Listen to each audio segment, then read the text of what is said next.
Hello, everybody. Welcome to this week's episode of Stackability AI. I'm super excited to be here today. Got a really awesome topic for you guys. Hot off the presses, kind of thing with AI and everything is it really hot off the presses? You know, things happen so fast.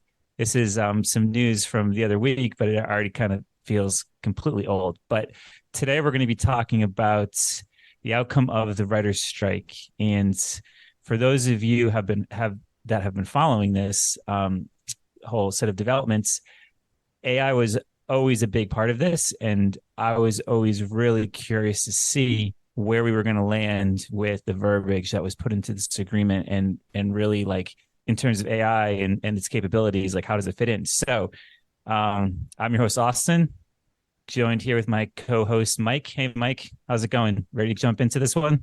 Yeah, man, this is a topic near and dear to my heart. You know, I'm a Uh, screenwriter and I love storytelling. So I was really curious to see how this was going to come out. And I don't know, it yet to be determined. I think it's good. I think that we needed to have this moment. And I'm glad that the WGA and the actors and all that. And yeah, it was like it's the last line of defense. I mean, who knows when it's going to come over the wall, but you have to at least have a wall, right, to protect us for a little bit. So yeah, I'm excited to talk about this. It's going to be a yeah, good episode. indeed. And I have to say, like, what a lengthy strike, huh? Do you know, like, how many days did it actually go on for? It was over 100 days, right? If I'm not mistaken. Yeah, I am not exactly sure. I don't have the number in front of me, but it was a long strike. It took a lot of commitment. I heard some amazing stories about Drew Carey, like, paying for anybody who was a WGA writer to eat at a diner. It was like one of the LA classic diners, and anybody who showed their WGA card ate for free. Like, so, so things with challenges like this, it's like you always wind up finding the bringing out the best in people. Sometimes, it's like seems like that's when people rise to the occasion. But yeah, it was a struggle, I'm sure, for everybody who's a writer, even though they're really not paid very well at all, which we found out through this also, that the average working writer for all the shows and movies we love and watch is $26,000 a year. It's a very different picture painted by the media in terms of, like, how thinking that everybody in the movie business is making money, but it's really the studios that are making the money.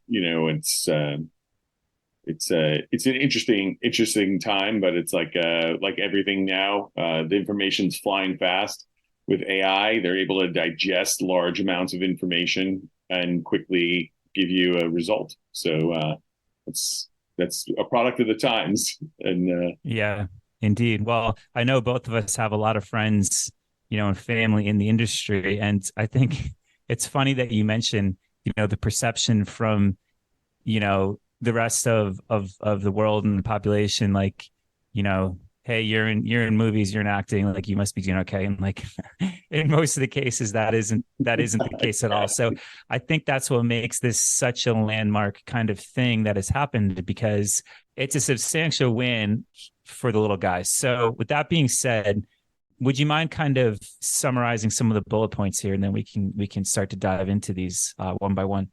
yeah, so the studios came up with an agreement, and we pulled out the parts that have to do directly with the AI. So we're going to talk about those tonight. So it's like, AI cannot write or be credited with literary material. All right. So when you start thinking about that, it's like, okay, so how is that really enforceable?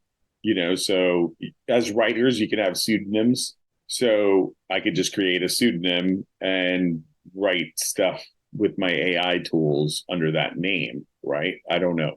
I don't know. What do you think, Austin? Like, these topics are, like, very nuanced, but it seems like when they break it down, like, this one doesn't really say anything, right? It's Right. because how do you enforce that? Yeah. Enforcement is going to be hard. So, B, AI cannot write or be credited for literary material. So fine, I think that that's to me saying that okay, if I fire up Chat GPT or I use one of these movie script generators or anything, like it's all coming from the same place, and that clearly can't be credited, which is obviously a good thing. Um, I Here's guess where to me, yeah. like the line is blurred a little bit, and if I'm writing something and I lean on my chat bot and it helps me, is that a good thing or a bad thing? Personally, I think that's okay. Um, as long as the human is involved and ultimately the human is getting credit for their work and they're getting to benefit off that work one way or another, that's the important thing.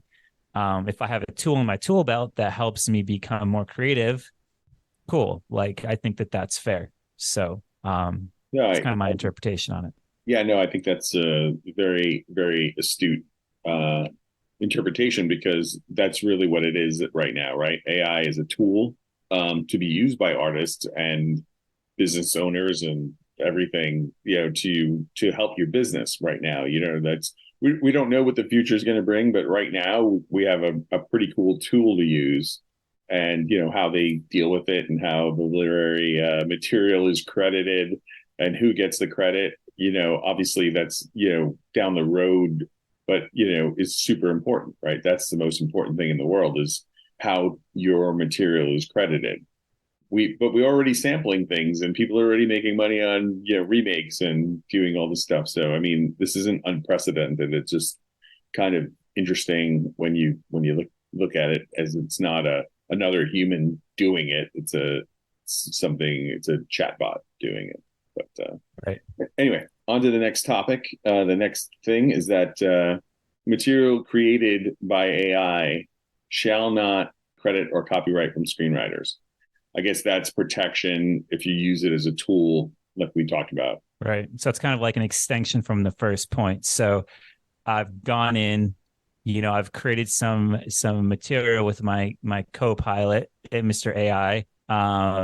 But that AI can't take individual credit or copyright from the screenwriters. Right. So obviously that's a plus. That's important. Right. Um, so this means that studios cannot use AI to generate material and then credit it to a human writer or claim copyright over it as their own. Hmm. So Okay.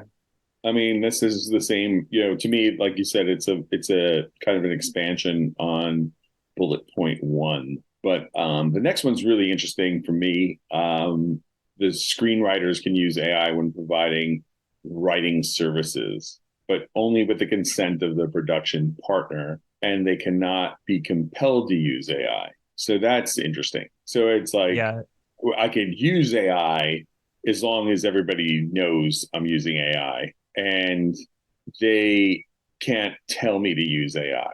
So this is interesting because it's, like I can use it only when I'm allowed to use it, but how are they going to know? Right. And, at the end of the day, we know everybody likes something well written and something that's, if I use Grammarly, is that okay? That's helping me write clearer.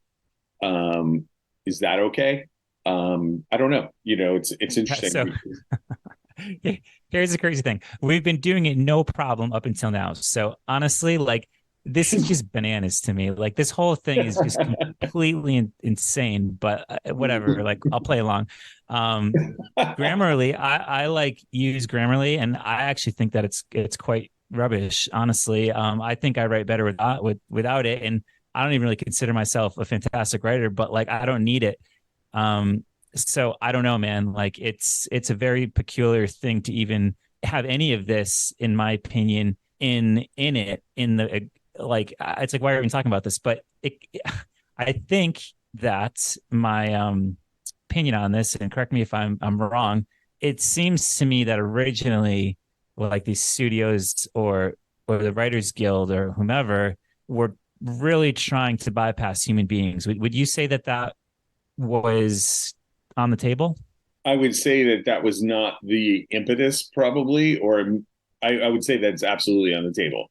They want to do it with like background actors and things like that, where they could, take and have you sign your likeness away. And then all of a sudden, for $150 for a day pay one day, you didn't read the fine print, and all of a sudden they could use you as a background actor in every movie ever made. So it's like these people or these companies. I always say these people, but it's really these companies are trying to, take your essence, basically your looks, your feelings, your thoughts, your ideas, and turn it into something that could be generated without paying you based on you, right? So that's Yeah. really what it is. So they want to take your likeness, your voice, your face, your thing, everything that you are, everything that you poured onto a page, every word you ever wrote, everything you've ever done, and then just be like, okay, well, we don't need you. We could just have an artificial version of you and ask you questions, and then you'll answer the questions, and then we'll have a perfect script because it's taken care of and everything's done. And then what? We don't even really need actors because we have Austin just signed his waiver, and we don't have to pay him to use his likeness because we gave him $500 and a set of headphones that we have him for life. And now we can make you say and do things. It's like it's really the last fight. This is the bounty of the last battle, because the last battle is going to be, well, this is not Austin. This is Austin and Mike's face in a kind of crushed up amalgamation, with their family or this little girl to make them more attractive. And then, we're going to use all their likenesses together. None of them are going to know that it's theirs. And we get to use it and say the words that Austin would probably have written based on all of his writing. Yeah. So this is the part that really worried me the most. And I actually recently had a few conversations with some of my friends that are, working actors, and I'm like I really wanted more opinions on this. And I'm like, listen, like, do you know anybody that would actually willingly sign up, to sign away their likeness at a clip of a couple $100? And I'm like, there can't be anybody that would be crazy enough to do that. And my friend's reaction was kind of like mind blowing. She's like, the younger, inexperienced, professionals might be very willing to do that because they might feel taken advantage of or all these other reasons. And I was kind of blown away. So to me, that's kind of the big thing that seems to be saved here. First of all, like, your likeness, no matter how good or bad you are, like, I mean, it's insulting, right? I can't imagine like the slap in the face, right? So I'm glad that at least that doesn't seem to be a concern anymore.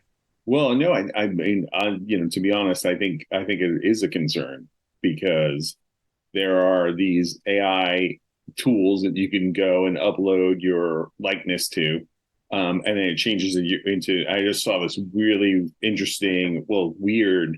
It was like this woman who's a model that I follow, and then she did like all these like schoolgirl, like AI converted her into her like sixth grade pictures, right? So it was like they did like a photo shoot as if she was a sixth grader and doing her sixth grade graduation photos. And it was like real photos. There wasn't anything that would look like it was a cartoon drawing. It was an actual photographs, right? As far as my brain could discern. And she uploaded her likeness to this application, and said, hey, give me 10 versions of me so that I can post this because it looks cool. It's like she just gave her, and bullet point 4 on the terms and conditions means they own your likeness forever, and it's, and that's how it goes down. It's not like, so then that little company that did all that, there's a new one this week, but the first one that did it and got 10 million downloads in like the first hour, then they had bullet point 4, and they own your likeness for the 10 pictures you just uploaded, And then, they disappear and they just get, they're not a public company, they're a private company. And then, when they get to a critical mass, one of the larger companies just buys that, and they own, now Warner Brothers owns all your stuff. I mean, Zoom has it.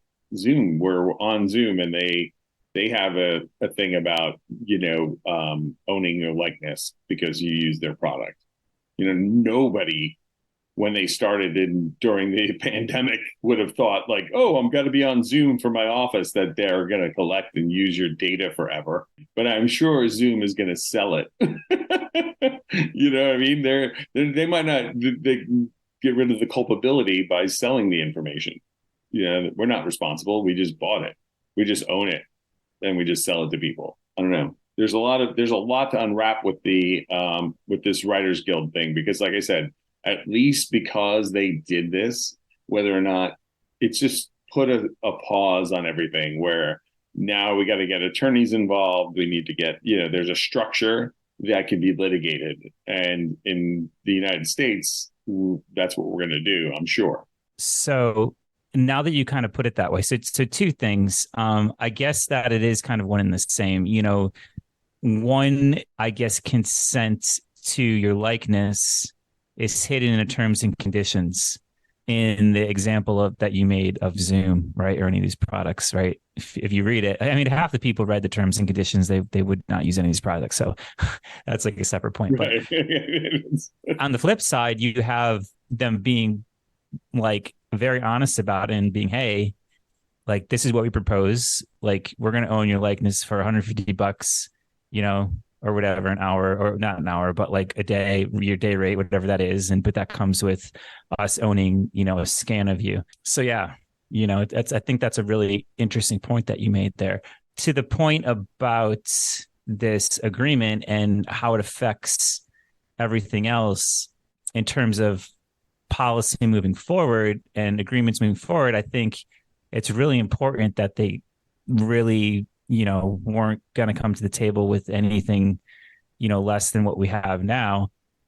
Because I think a lot of people are going to probably look at this and maybe use this as some sort of blueprint to move forward, because why figure it out all over again? Who knows, right? A lot of the times, I think someone has to create the influential piece, of agreement here. And I think that this is probably going to be it. And like, I think it could have been way worse, and I think it kind of, I don't want to say it splits hairs in a lot of ways, but at the end of the day, if I was to summarize this, and I know we still have a few more bullet points to cover here, but like, we're essentially saying that, hey, you can use some AI. We'd like to know about it. It's not going to take full credit or any credit. The production studios kind of need to know about it.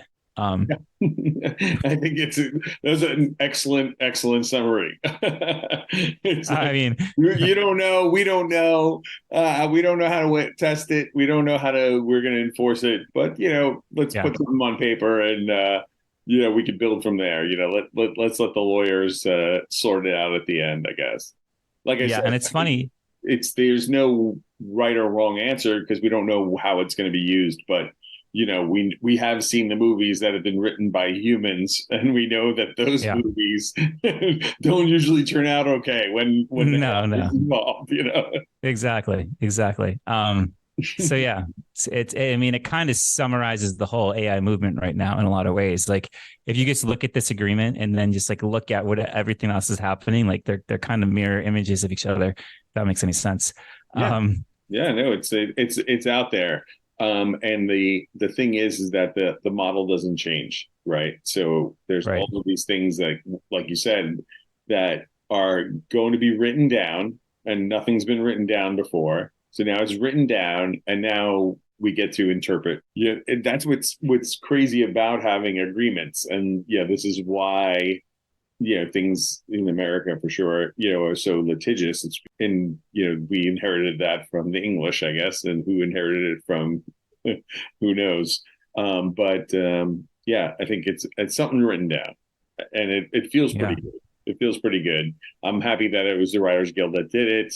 And I hope if there's a union, I don't even know about with book writers, or I'm sure that there's AI used. I mean, with these books that are being written at such high volumes, you have series now that are on like Amazon Kindle that are 75 episodes or 75 books, 350 pages each. It's like, it seems like a lot for a person to do.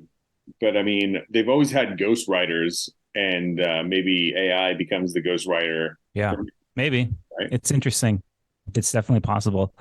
I remember when I was taking writing classes in college, my writing professor had written a series. It was a young adolescent baseball player who also like solved crimes, or something like that, right? And he wrote the first book, which was about 155 pages or something like that. So 155 pages. He wrote the first book.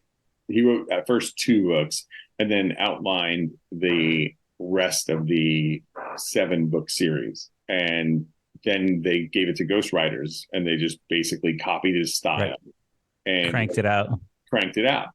But he didn't have to write all of them.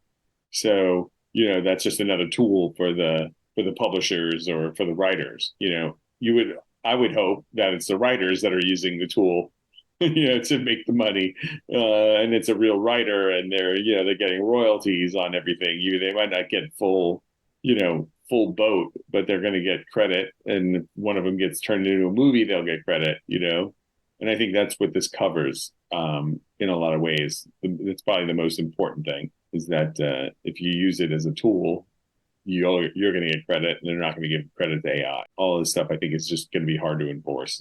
Yeah, the enforcement is going to be brutal. That's why I think it's going to be so interesting to see how it plays out. Like maybe it just completely fizzles out, because it's going to be so impossible and not really worth anyone's time, under most circumstances, to hash this out.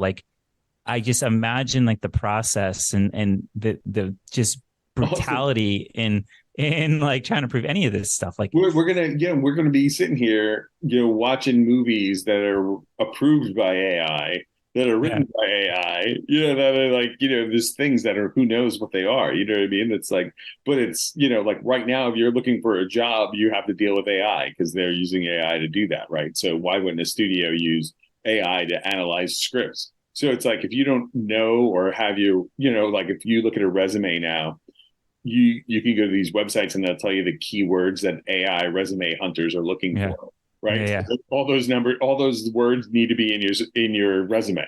So they're looking for emotion, sentiment, whatever. It's going to turn into Bollywood, where it's only going to be music and dance songs, and then it's going to just be Bollywood, or just going full on, Allah Akbar or whatever.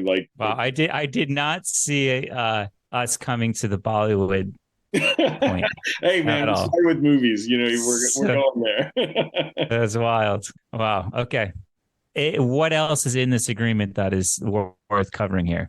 Okay, so the studios must disclose if they use AI generated material. I mean, that seems pretty standard now for CGI, and it's you're not watching a Marvel movie and thinking, oh wow, this really happened. It's it's all CGI. Right. So yeah. I think that'll become the case where they know that people are using AI for this stuff now. So that's an interesting point, because I mean, and then I think to really have this conversation, you have to classify what kind of AI you're talking about, because AI is just an algorithm, really. It's a piece of software. All of this stuff has been part of CGI and a lot of these movies and for the last decade plus, right? I mean these guys are literally writing these 3D programs every few years for their own use cases, because that's the only way that they can achieve the visual effects of what they're trying to do, right? So really what this is, but that's secondary. It's only to make movies. So what this is clearly has to do with GPT style AI chatbots, right? In terms of of like being a voice and writing the thing first and foremost. I mean, obviously you can go beyond that, but there is image AI models and all this stuff. But, really to me, like we're talking about writing a script and producing something off of that script that is not human, right?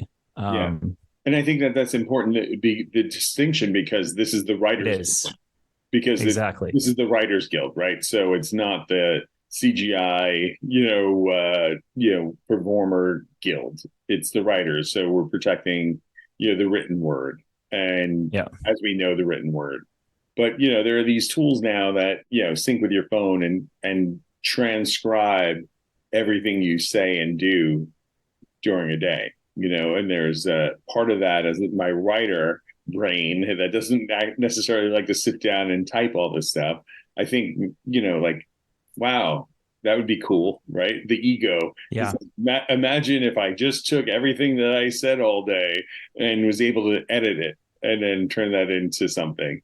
And then you would actually see it and be horrified because you're usually just grunting and eating and talking about nonsense. Well, That's like, the transcription of my day, right? How right. many times Well, did I, that's how many times did I say the same story? How many times, yeah. you know? Well, that's funny because right now, as we're recording this talk here, I'm using this Zoom correspondent called Reed, and it's clearly listening to what I'm saying, but I kind of like it because it's keeping me mindful of certain things. It's keeping me mindful of the sentiment of the conversation. It's making me mindful of filter words, and yeahs, and all these things, fillers. So to your point about that pendant, I forget the name of it. I know what you're talking about. That I consider that kind of good and maybe will have benefit to the way that one communicates because they're going to be way more cognizant of what the hell they're saying, right? So that's kind of cool. And I see that as kind of fundamentally different than, hey, I'm a studio or this entity that has been raking in cash and profit hand over fists for decades, and now I'm just going to cut out all the workers and I'm just going to start having my chat bots like generate all this stuff. That's a completely different situation than saying, hey, here's this piece of hardware that you wear on your neck as a necklace and you talk into it and it transcribes what you're saying. You can do anything with that, right? So two contrasting Yeah. situations. Yeah, absolutely. And as you were talking, I was thinking about like, you need to have like a disclosure, right? Like we're Yeah. talking and I'm recording my conversation. To me, I look at it like it's so cool. Like I would love there you and I have had so many conversations that I wish I had recorded, that we could play back and listen to or like take bits and pieces of those conversations and use them for a larger audience. But I think that, if I'm just wearing a necklace and I'm recording all this stuff, or I'm wearing glasses and I'm recording all of that stuff, like there has to be some disclosure, I would think. I mean, legally, you can't use my likeness, I guess. I don't know, but it's like Yeah. if I'm wearing like sunglasses that are Ray-Bans that have a recorder in it, and I'm wearing a necklace that's recording every word you say and transcribing it into a thing and putting it into a document in my Google Drive, that like I feel like we have to, it would have to go up Yeah. or You something. got to address that. This Well, thing looks like a beautiful thing that I would probably wear anyway. You know what I mean? And it wouldn't be out of character. You'd be like, "Oh, cool necklace, man!" Like, oh, holding it to your face and closer and talking into it. It's like it's strange because I can see it as a tool, and all of these things, Austin. We've talked about this. As an individual, if I could have this assistant that knows everything I like and knows what I like to talk about and do, and like that would be cool, right? It'd be great to be like, hey, make an appointment for me at this thing. But it gets really weird because it's a slippery slope. Yeah. You always come to this point in the conversation, no matter what you're talking about, and it comes down to two things. It's like, how is it going to affect like my job? How's it going to affect jobs, right? And what happens if it gets into the wrong hands? And like, yeah, it's got all these amazing, kind of use cases, which we're going to talk about here over these episodes and this piece of work here. But like, then there's everything else, and like, there's so many questions about it. So I always find myself kind of coming back to the same questions, no matter what we're analyzing. So it's you know, Yeah. definitely some patterns. So I'd say, is this a win or I not? think it's a win. I'm going to go win. It's the last fight, of Yeah, humans right. versus the machine, and then it's going to go to where like we discussed. It's going to be a machine versus a machine. It's going to be one giant AI circle jerk. And there you have it. There you have it. All right. Well, it'll be interesting to see, to me, how other industries and professions, model this. Guess we're in for a wild ride here. So I think that wraps up this episode of Stackability AI. Awesome talk as usual, Mike. Thanks for providing all the insight on this. And until Uh, next time, folks. until next time.